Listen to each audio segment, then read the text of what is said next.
नगर पालिका निगम भिलाई सहित पूरे प्रदेश में विभिन्न प्रकार के पेंशन दिए जाते हैं, जिनमें वृद्धा पेंशन भी है, जिसकी राशि काफी कम है, जबकि देश के अन्य प्रदेशों में यह वृद्धा पेंशन की राशि काफी ज्यादा है। नगर पालिका निगम भिलाई में लगभग 8 प्रकार की पेंशन योजनाएं लागू है। हर पेंशन योजना में अलग अलग नियम एवं शर्तें भी हैं।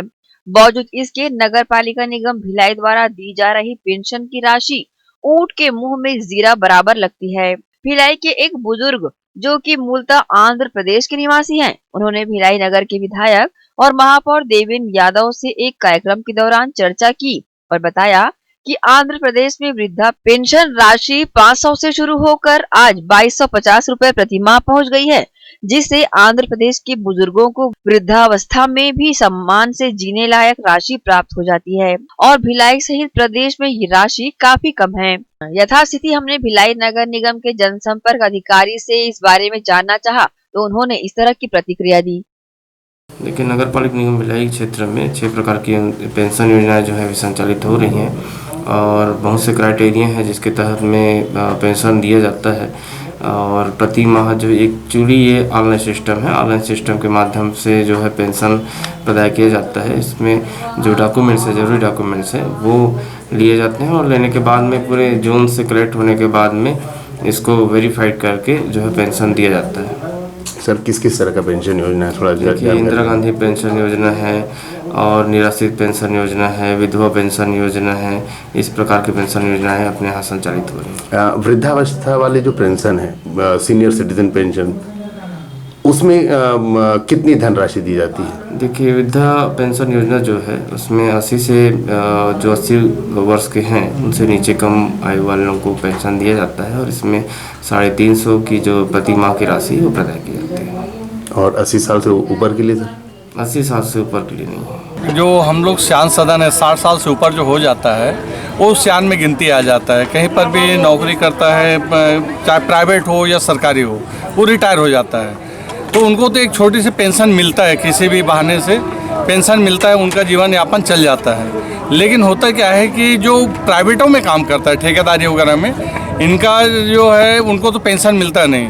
जब तक वो कमाता है रोजी मिलता है, तनख्वाह मिलता है, पेमेंट अपना जीवन यापन करता है। और ये खाली समय में क्या होता है कि इन लोग फिर खाने के लिए मजबूरी हो जाते हैं, बच्चे के ऊपर डिपेंड हो जाते हैं। तो हम लोग पेंशन का मांग कर रहे हैं सरकार से, क्योंकि आंध्र प्रदेश में जो है वहाँ पर ऑलरेडी यह जो पेंशन है वो लागू है। वहाँ पर 500 रुपये से शुरू हुआ था, आज जाके वो बढ़ते बढ़ते 2250 रुपये वहाँ मिलता है। तो कम से कम एक बुजुर्गों के लिए बहुत सारे वो सुविधा हो जाता है, अपना बच्चों से डिपेंडेंट ना हो करके कुछ उनका हेल्प हो जाता है और बच्चे जो है उनके ऊपर डिपेंड होने लगते हैं तो उनका देख रेख अच्छा होता है। तो आज हम ध्यान आकर्षित करवाए हैं विधायक महोदय जी का, जो कि वो सरकार में है, वहाँ वो जाके मुख्यमंत्री जी को अवगत कराएं और यह चीज़ जो है लागू करें। हमको अभी बोले हैं कि मैं सरकार में जाके, हमारे विधायक महोदय जी देवेंद्र यादव जी बोले हैं कि मैं वहाँ बराबर बात रखूँगा और हमारे मुख्यमंत्री जी बराबर सुनेंगे इस बारे में और कोशिश करूँगा कि जोर डाल के कि ये लागू किया जाए। वृद्धावस्था में पहुंचने पर कई बुजुर्गों को अपने बच्चों पर निर्भर होना पड़ता है और कई बार ये देखा जाता है कि ये बच्चे अपने बुजुर्ग माता पिता की सेवा नहीं कर पाते हैं और उन्हें वृद्धाश्रम जैसी जगह भेज देते हैं, जिसे देखते हुए बुजुर्गों की बातों को गंभीरता से लेते हुए पेंशन योजना के बारे में मुख्यमंत्री भूपेश बघेल से चर्चा करने की बातें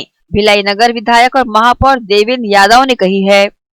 ये विषय इम्पोर्टेंट है, निश्चित रूप से सरकार में इस पे चर्चा करके आने वाले समय में इसकी आगामी प्लान किया जाएगा। सरकारी नौकरी और निजी कंपनियों में उच्च स्तर पर कार्य करने वाले लोगों का जीवन यापन तो वृद्धावस्था में हो जाता है, परंतु जिनकी पूरी जिंदगी बतौर ठेका श्रमिक, ठेला चालक इत्यादि के तौर पर बीतती है, उनका बुढ़ापा भी काफी दयनीय स्थिति में गुजरता है।